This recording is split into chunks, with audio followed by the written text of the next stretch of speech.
Farmer, l'acteur cachait de sombres secrets. Je crois qu'à cette époque, il buvait beaucoup. C'était une véritable addiction. Le 1er juillet 1991, Michael London meurt. Voici le dossier médical de Michael London, qui indique qu'il est mort d'un cancer du pancréas. L'âge moyen de diagnostic de cette maladie est de 71 ans. Michael London en avait seulement 54. Ce cancer est connu pour être particulièrement meurtrier, mais les patients peuvent vivre au moins 5 ans après le diagnostic. Michael London, qui était en bonne condition physique, en est mort en seulement 12 semaines. Je veux comprendre comment son cancer a pu se développer de manière aussi agressive et l'emporter si rapidement.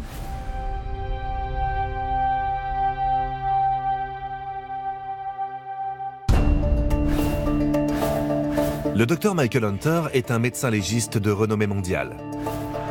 Depuis 20 ans, il a pratiqué des milliers d'autopsies.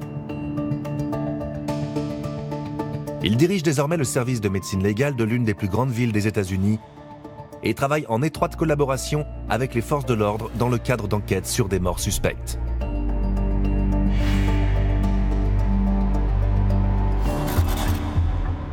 En mars 1991, Michael London semblait être un cinquantenaire en bonne santé.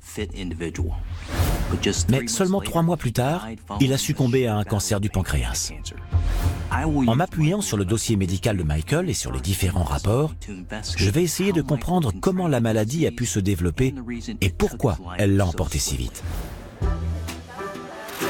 6 mars 1991, dans le complexe Great Western Forum à Los Angeles, en Californie. 4 mois avant sa mort, Michael London amène sa femme Cindy et ses 2 plus jeunes enfants, Sean et Jennifer, à la soirée d'ouverture du Grand Cirque de Moscou. Il avait fondé une grande famille. Il avait 9 enfants et il aimait passer du temps avec les 2 plus jeunes, qui étaient âgés de 7 et 4 ans. L'acteur avait déjà été marié 2 fois. Il avait 2 fils adoptifs avec l'actrice Dodie Levy-Fraser et une fille adoptive, ainsi que 4 enfants biologiques avec la mannequin Lynn Noé. La famille de Michael était incontestablement ce qu'il y avait de plus précieux dans sa vie. Il aimait ses enfants par-dessus tout. Michael est au sommet de sa carrière. Après avoir terminé sa 3e série à succès, Les Routes du Paradis, il est sur le point d'entamer une collaboration avec la chaîne CBS. Ils avaient déjà tourné un épisode pilote qui avait bien marché. Il était très enthousiaste à l'idée de ce nouveau projet. L'acteur cache pourtant des symptômes préoccupants. Il a perdu l'appétit et se sent anormalement fatigué. Michael aimait tellement Cindy qu'il ne voulait pas l'inquiéter avec ce qu'il considérait être insignifiant. Pour lui, ce n'était pas grave. Il n'y avait pas de raison de s'alarmer. Il a donc gardé ça pour lui. D'après les rapports médicaux, seulement 14 semaines avant sa mort, Michael London souffrait de douleurs à l'abdomen, d'une perte d'appétit et de poids, ainsi que d'une sensation anormale de ballonnement constant. Les médecins avaient alors diagnostiqué un ulcère gastrique et lui avaient prescrit des comprimés pour réduire le taux d'acidité de son estomac. Ces symptômes pouvaient également indiquer la présence d'un cancer du pancréas. Et si la maladie est prise en charge tardivement, elle peut être fatale. De son vrai nom, Eugene Maurice Horowitz, Michael naît à New York le 31 octobre 1936. Son père, Eli Horowitz, est directeur de cinéma et sa mère, Peggy O'Neill, est une ancienne actrice. Cette dernière souffre de troubles psychiques qui forcent Michael à grandir vite. Michael a eu une enfance très difficile. Sa mère était démente. Elle souffrait de dépression sévère. Elle était par exemple capable d'allumer le gaz et de mettre la tête dans le four sous les yeux de son fils. On avait l'impression que son père et ses sœurs avaient fini par s'habituer à ce genre de crise. Le pauvre Michael se retrouvait seul à essayer de sortir sa mère du four. Pour échapper à l'ambiance familiale pesante, le jeune Michael se réfugie dans le sport. La discipline dans laquelle Michael s'illustrait le plus était étonnamment le lancer de javelot. Il était capable de les lancer bien plus loin que bon nombre d'athlètes professionnels. À l'âge de 18 ans, Michael London obtient même une bourse d'études en sport auprès de l'Université de Californie du Sud. Une terrible blessure à l'épaule l'obligera à interrompre ses études au milieu de la première année. Cette blessure a eu en réalité un rôle décisif sur son parcours. Elle l'a amené à devenir la jeune vedette la plus adulée des États-Unis. Michael est repéré par hasard alors qu'il vient donner la réplique à un ami lors d'un casting. C'est finalement lui qui obtiendra le rôle. Michael faisait preuve d'une grande vitalité. Il débordait littéralement d'énergie. Elle émanait de son corps, de son visage, de ses yeux et probablement même de ses cheveux. Le jeune acteur trouve rapidement un agent et change son nom, Eugene Horowitz, pour adopter le pseudonyme Michael London. Il faisait preuve d'une détermination et d'une volonté absolument inébranlables. C'était un homme persévérant. Une fois décidé qu'il voulait devenir acteur, rien ne pouvait l'arrêter. Après avoir incarné des personnages secondaires à la télévision, Michael London obtient enfin le rôle principal dans un téléfilm d'horreur devenu culte. 3 années plus tard, il fait partie du casting de la célèbre série Bonanza et incarne le jeune Joe Cartwright aux côtés de l'actrice Ruth Lee. Michael n'était pas seulement beau garçon, il était profondément gentil. J'étais jeune et je l'adorais. Toutes les jeunes filles en tombaient amoureuses. La série Bonanza a été diffusée pendant 14 ans. Michael London y a incarné le personnage le plus populaire de toute l'histoire de la télévision américaine. Pour Michael, on peut dire que Bonanza a été une véritable aubaine. Cela a changé sa vie. Grâce à ce programme, il est devenu une immense star. Pendant le tournage de la série, une tragédie frappe Michael London et vient bouleverser le cours de sa carrière. Cheryl, sa fille adoptive, est victime d'un accident de voiture. And the doctor told me that, as far as he was concerned, there was practically no chance at all. For everyone in the car was killed but her. Cheryl était dans un état critique. Michael a alors abandonné le tournage de Bonanza. Il est resté au chevet de sa fille pendant des semaines et des semaines. Michael London refuse de perdre espoir. Il avait juré devant Dieu que si ses prières étaient exaucées et que sa fille s'en sortait, il consacrerait le reste de sa carrière à réaliser des films inspirants. Des films qui véhiculeraient un message d'espoir et d'optimisme à toute la nation.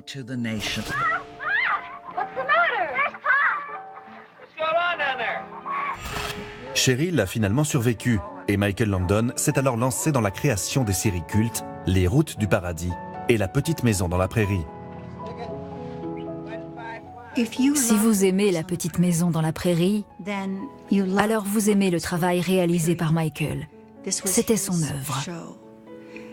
Il a réalisé cette série de telle sorte qu'elle ressemble exactement à la vision qu'il avait des choses. Il avait une conception très personnelle de la famille idéale. C'est ce qu'il a cherché à mettre en scène et à traduire à l'écran. Karen Grassel a incarné l'épouse du personnage préféré de Michael, Charles Ingalls. Chaque femme que je croisais me demandait ce que cela faisait de l'embrasser.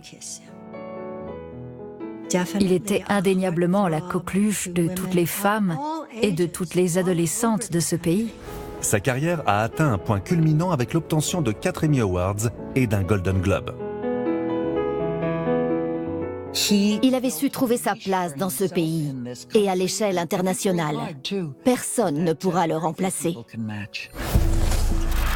2 avril 1991 à Park City dans l'Utah. 3 mois avant la mort de Michael London. Michael est en vacances au ski avec sa famille.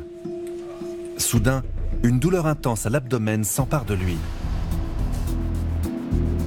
Michael s'est effondré tant la douleur était insupportable. C'était le signe que quelque chose de grave était en train de se produire.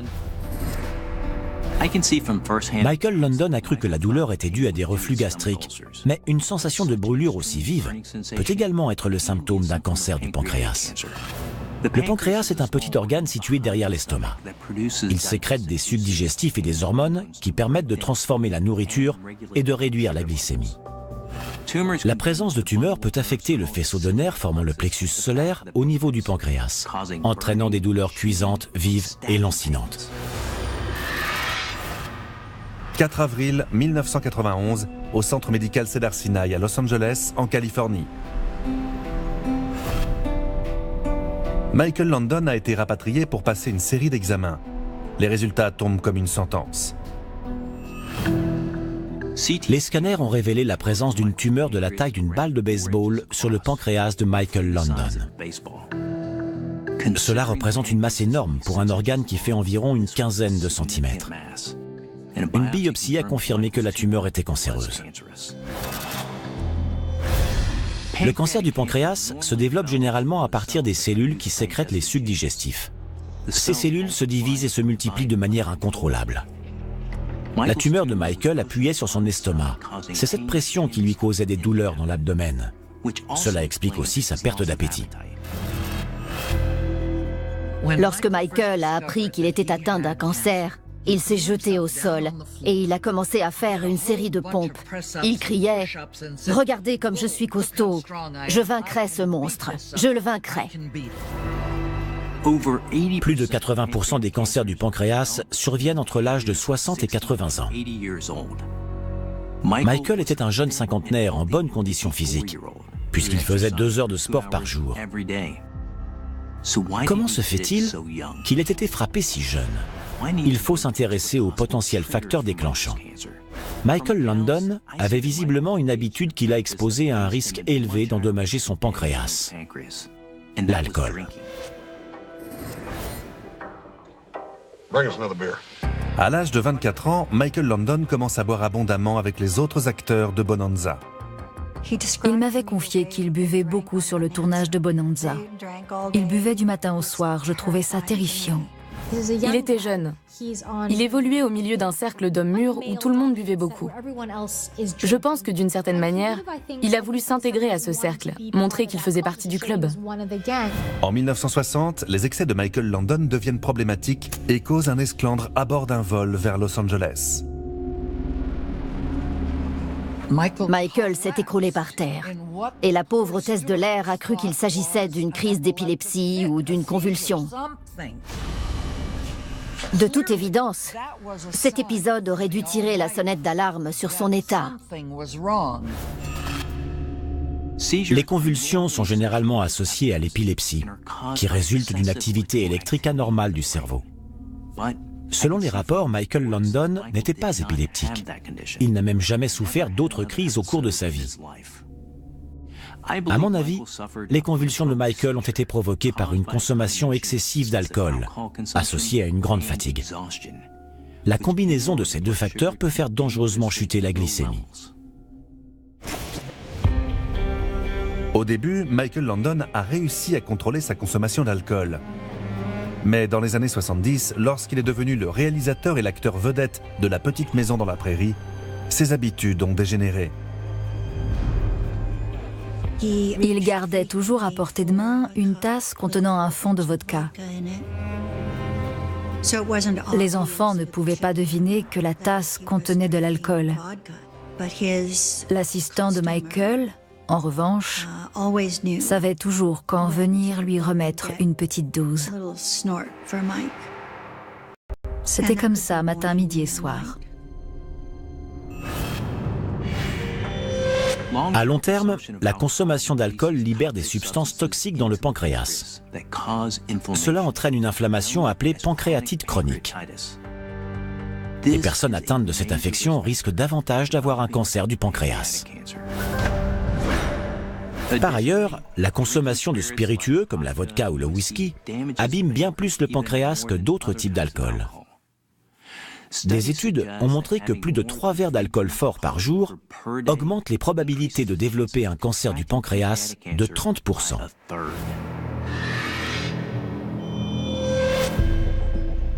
Son entourage pensait que Michael buvait un peu d'alcool pour faire face à la pression au travail. Il avait besoin de visionner ce qui avait été tourné la veille. Mais il fallait aussi qu'il soit sur le plateau de tournage de 7h30 à 18h30. Il arrivait donc à 5h le matin et travaillait toute la journée. Ensuite, il se réunissait parfois avec les scénaristes pour discuter. C'était un rythme infernal.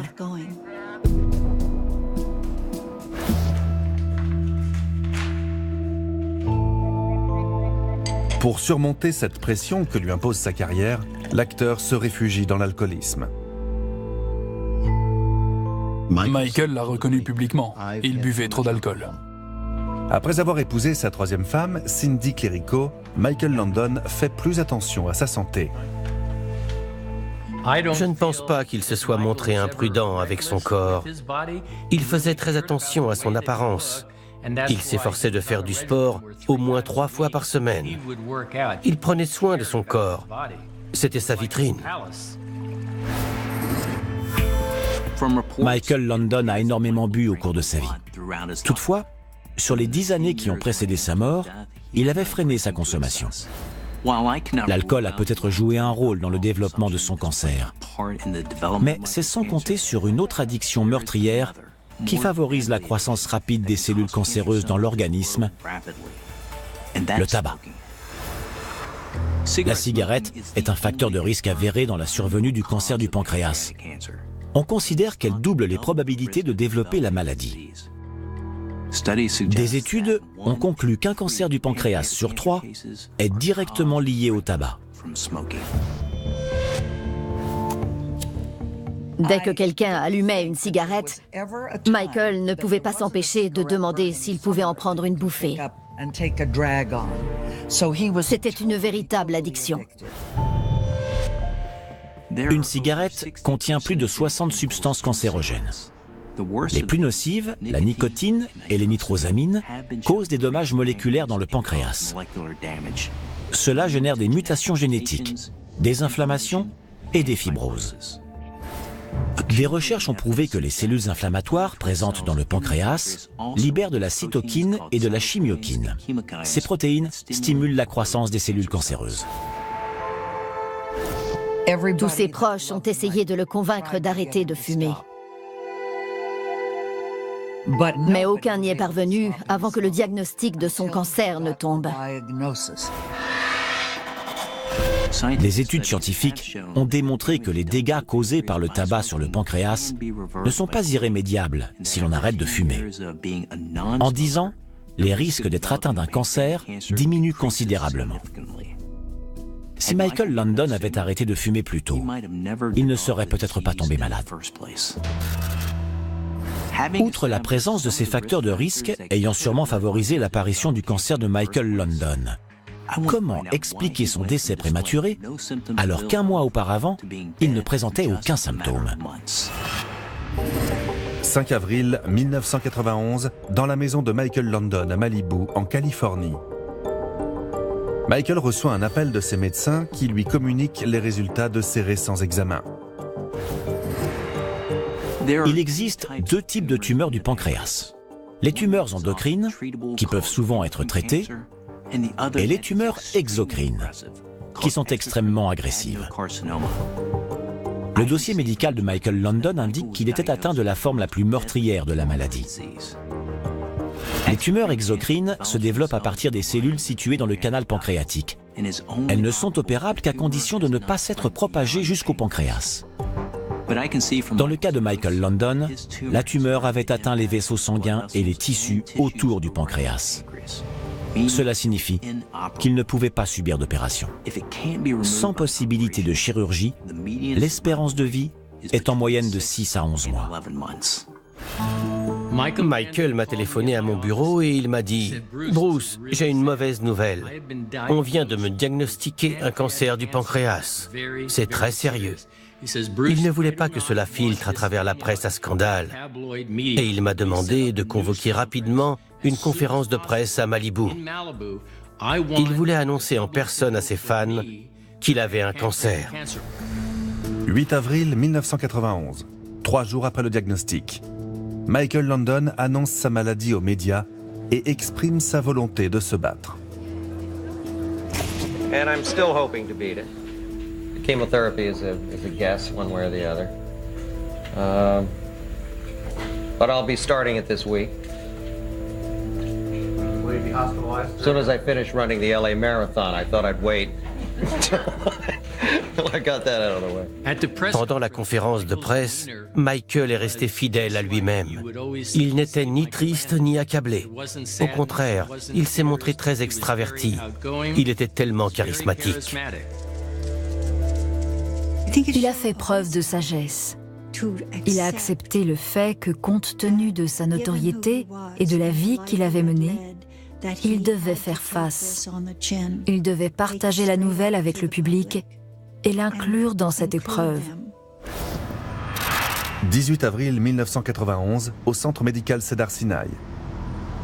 2 semaines après l'établissement du diagnostic, Michael Landon effectue sa première séance de chimiothérapie. Les possibilités de traitement contre les tumeurs exocrines du cancer du pancréas restent encore très limitées aujourd'hui. En 1991, le seul espoir de prolonger la vie de Michael Landon était de suivre un protocole très strict de chimiothérapie. Le traitement mis en place utilisait du fluorouracil, ou 5-FU. Ce médicament est un agent cytotoxique qui vise à empêcher la croissance et la multiplication des cellules cancéreuses. Mais Michael Landon n'est pas satisfait de cette solution. Michael était très opposé à la chimiothérapie. Il n'aimait pas l'idée que toutes ces substances chimiques soient injectées dans son corps. Après la première séance de chimiothérapie, l'acteur décide de tout arrêter. Il ne supportait pas les effets secondaires de cette chimiothérapie standard. Donc il a décidé de chercher un autre traitement. En 1991, les effets secondaires des chimiothérapies étaient encore plus violents qu'ils ne le sont aujourd'hui. Ils pouvaient provoquer des infections, des nausées et des diarrhées, des problèmes cardiaques, des plaies à la bouche, une sécheresse extrême de la peau et la perte des cheveux. À cela s'ajoutait l'épuisement lié à la fréquence élevée des séances programmées. Le protocole prévoyait au moins 8 semaines de traitement à raison de 22 heures de soins hebdomadaires. Aujourd'hui encore, le 5-FU ne permet d'obtenir que des résultats limités. Certaines études affirment que seuls 13% des patients se montrent réceptifs à ce médicament. Néanmoins, en décidant d'arrêter sa chimiothérapie, Michael Landon s'exposait à un risque. Sans aucun traitement thérapeutique, son cancer était susceptible de progresser. Michael Landon est déterminé à trouver un autre mode de traitement. Il commence alors à suivre le régime Gerson, une thérapie alternative non éprouvée contre le cancer. Michael ne rejetait aucune option. Il était prêt à essayer tout ce qu'il pouvait. Le régime Gerson consiste à ingérer jusqu'à 8 kg de fruits et de légumes par jour sous forme de jus et à supprimer la viande et les protéines de l'alimentation. Il est censé réduire le taux de toxicité présent dans les cellules de l'organisme et renforcer le système immunitaire. Un régime alimentaire riche en fruits et légumes et pauvre en viande serait plus sain. Cela suffirait à assurer les apports nutritionnels nécessaires. Toutefois, si Michael était déjà dénutri et affaibli, ce régime a certainement favorisé une perte de poids et une fatigue supplémentaire. 24 avril 1991, au centre médical Saint-Vincent à Los Angeles, en Californie.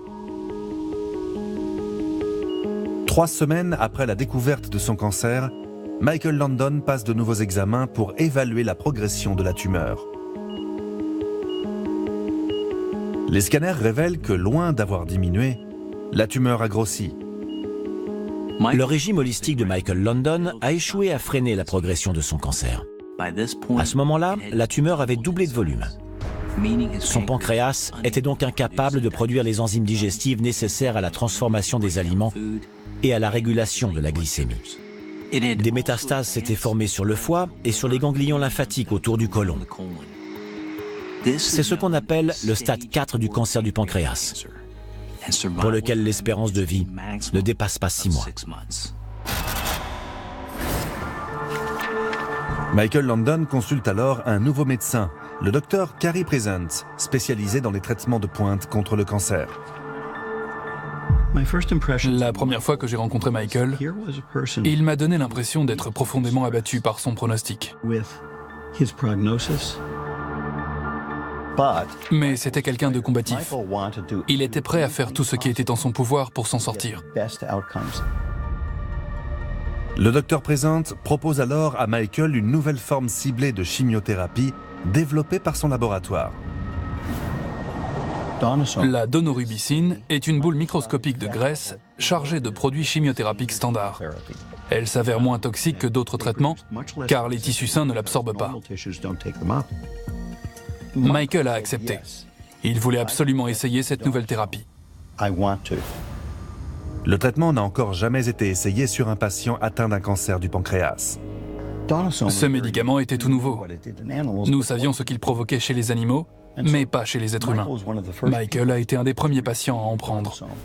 Nous attendions tous avec angoisse de voir ce qui allait se passer. 2 mois avant sa mort, le cancer de Michael London s'était propagé au-delà de son pancréas et avait atteint le foie et les ganglions lymphatiques. C'est à ce moment-là qu'il a entamé une nouvelle thérapie à base de donorubicine. Ce médicament encore mal connu aurait-il pu contribuer à son décès seulement 8 semaines plus tard? 20 mai 1991, dans la maison de Michael London à Malibu, en Californie. 6 semaines avant sa mort, l'état de l'acteur se dégrade sérieusement. Après une séance de chimiothérapie, il a commencé à ressentir des douleurs dans la poitrine et a perdu connaissance. Le dossier médical de Michael indique qu'un caillot sanguin s'était formé dans sa jambe et avait voyagé jusque dans ses poumons, entraînant des difficultés respiratoires et des douleurs dans la poitrine. C'est ce qu'on appelle une embolie pulmonaire, et cela peut être fatal. Michael est amené d'urgence à l'hôpital.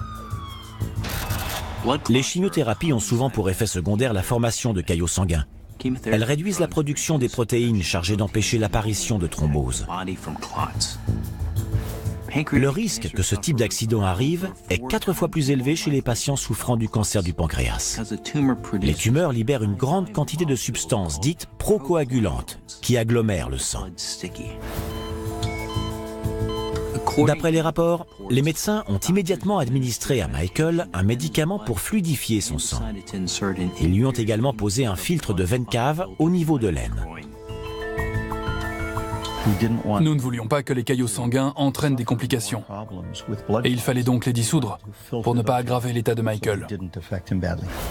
Cindy reste au chevet de son mari et prie pour qu'il se remette vite. Je salue son courage. Elle est restée très forte. Elle a tenu bon pour Michael, pour elle, pour leur famille. Elle a énormément souffert.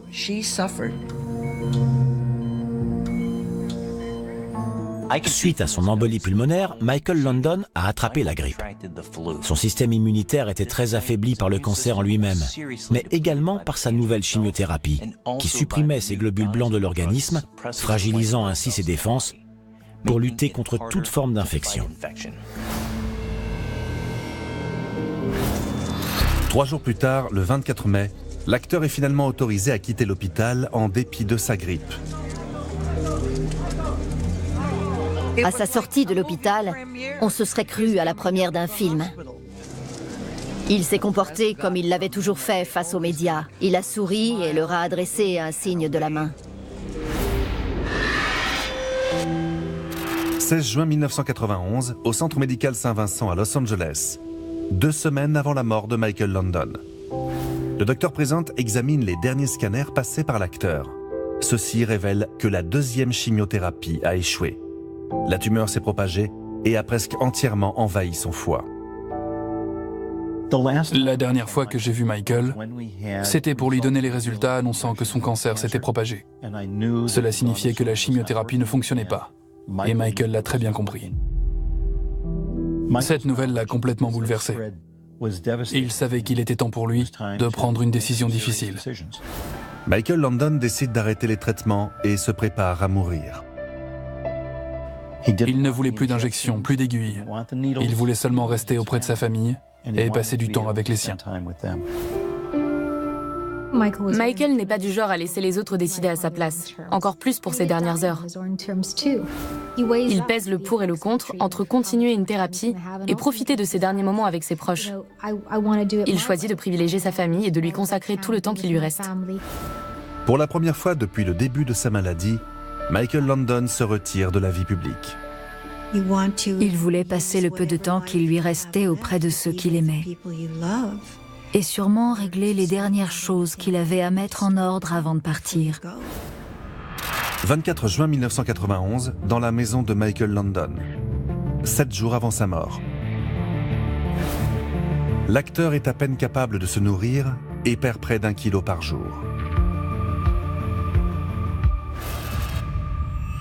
La perte d'appétit survient suite à une accumulation de liquide dans l'abdomen. La présence de cellules cancéreuses dans le foie augmente la pression autour des vaisseaux sanguins et fait remonter les fluides dans les membranes avoisinantes. Par ailleurs, le foie ne peut pas produire les protéines nécessaires à la coagulation du sang, ce qui favorise également la fuite de liquide dans la cavité abdominale. J'imagine combien cela a dû être éprouvant et douloureux. De voir cette magnifique force de la nature qu'était Michael se décharner au point de ne plus peser qu'une 40aine de kilos. Nous savions que c'était imminent, car il devenait chaque jour de plus en plus faible. Cette dernière semaine a été un véritable cauchemar pour nous tous. 1er juillet, le jour du décès de Michael Landon. Sentant la fin approcher, l'acteur rassemble sa famille autour de lui. Je pense qu'en aucun cas, Michael n'aurait voulu qu'il en soit autrement. Tous ses proches étaient à son chevet. C'était magnifique. Il a pu tous les étreindre et les embrasser une dernière fois. C'était tellement important pour lui de pouvoir dire au revoir à sa famille qu'il aimait tant. Il est 13h20 lorsque Cindy, au chevet de son mari, accompagne Michael dans son dernier soupir.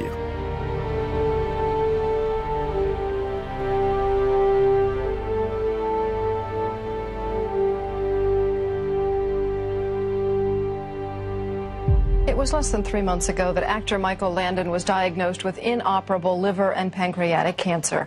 Today, it took his life at the age of 54. Quand la nouvelle de son décès est tombée, j'étais en état de choc face à la rapidité avec laquelle il était parti. C'était déchirant d'apprendre qu'il nous avait quittés si vite. J'ai eu la sensation de prendre un coup de poing dans le ventre. J'étais complètement dévasté. Michael était bien plus qu'un collaborateur, c'était un ami. Malgré le stade avancé du cancer de Michael Landon, des accusations relatives à son traitement ont été lancées après sa mort. Une femme du nom de Charlotte Gerson racontait à qui voulait l'entendre que l'ensemble des traitements chimiothérapeutiques administrés à Michael par les médecins qui le suivaient était à l'origine de sa mort. Le père de Charlotte Gerson, le docteur Max Gerson, était le créateur du régime alimentaire que Michael avait suivi pendant sa thérapie. Sa fille prétendait donc que la chimiothérapie pouvait nuire aux patients qui, comme Michael Landon, souffraient d'un cancer du pancréas.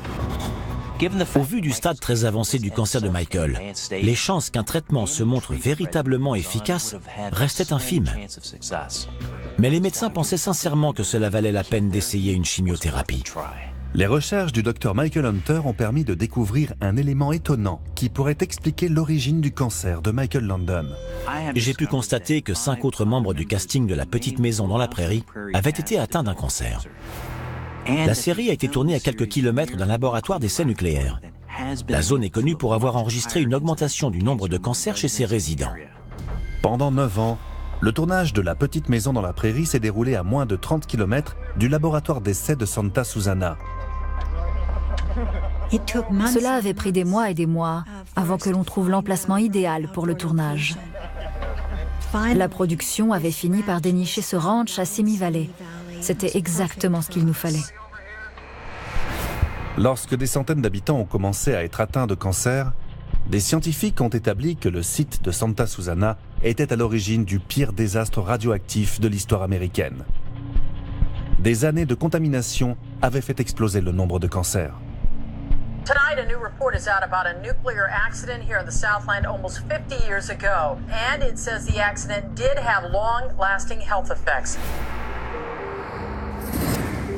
Des études ont conclu que ce site était responsable de l'apparition de 2000 cancers incurables et d'une augmentation de 60% du nombre de cancers liés aux poumons, à la vessie, aux reins, au foie, au sang, aux ganglions lymphatiques et aux tubes digestifs ainsi qu'à la thyroïde.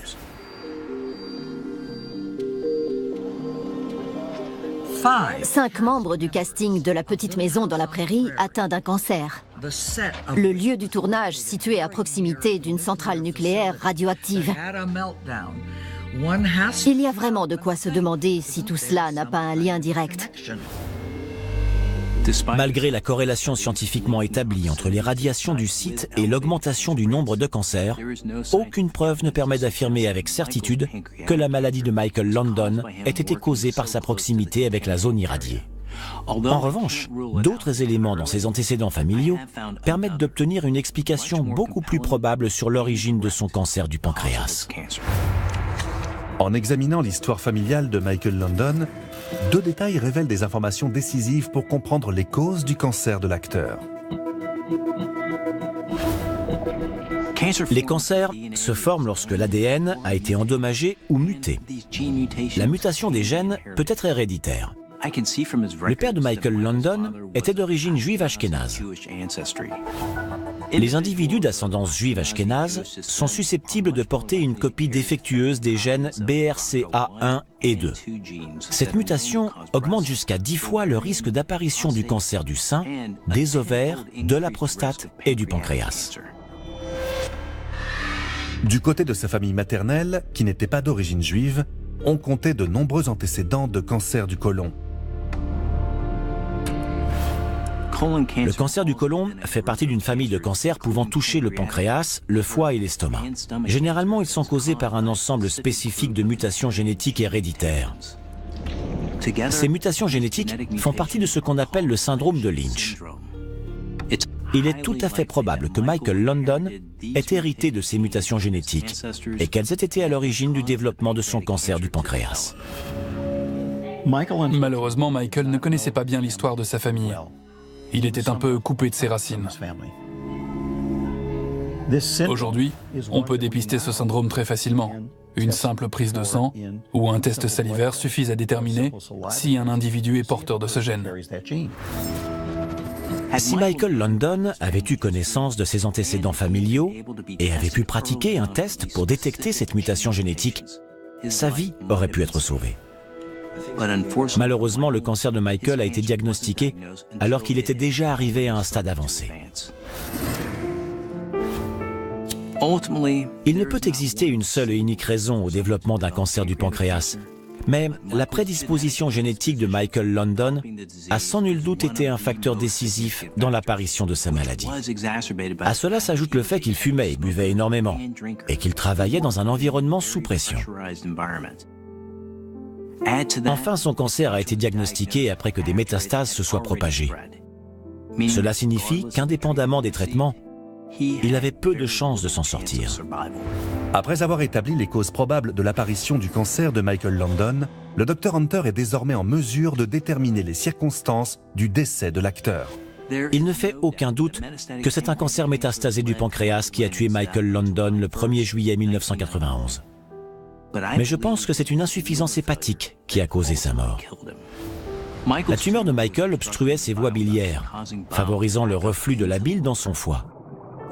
Par ailleurs, les cellules cancéreuses empêchaient son foie de fonctionner correctement. Cet organe est essentiel à de nombreuses fonctions vitales de l'organisme, notamment l'élimination des substances toxiques. L'insuffisance hépatique de Michael London a sûrement contribué à l'accumulation de toxines mortelles dans le sang, telles que l'ammoniac. Ces toxines ont sûrement contaminé de nombreux organes. Plus spécifiquement, des taux incroyablement élevés d'ammoniac ont sûrement endommagé son cerveau de manière irréversible. Donc, il a dû tomber dans le coma avant de rendre son dernier soupir.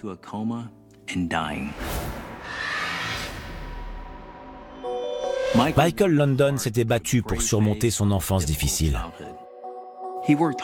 Il s'était battu pour réussir sa carrière. Lorsque le plus gros combat de sa vie s'est présenté à lui, un cancer du pancréas de stade 4, il s'est battu jusqu'au bout. Le fait qu'il ait lutté avec dignité, courage et optimisme est une victoire en soi. Il nous a laissé tant de choses.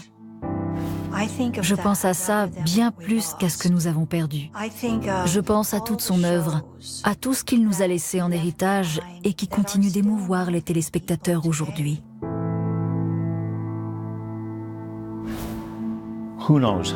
Qui sait combien d'autres grands moments de télévision il aurait pu nous offrir. Il nous a laissé un héritage énorme. Il ne faut pas être triste. Il faut au contraire se réjouir de tout ce que Michael nous a donné. I've just had a very lucky life. I've been very successful in this business and had a lot of fun doing it. I have a terrific family. I've been a lucky guy.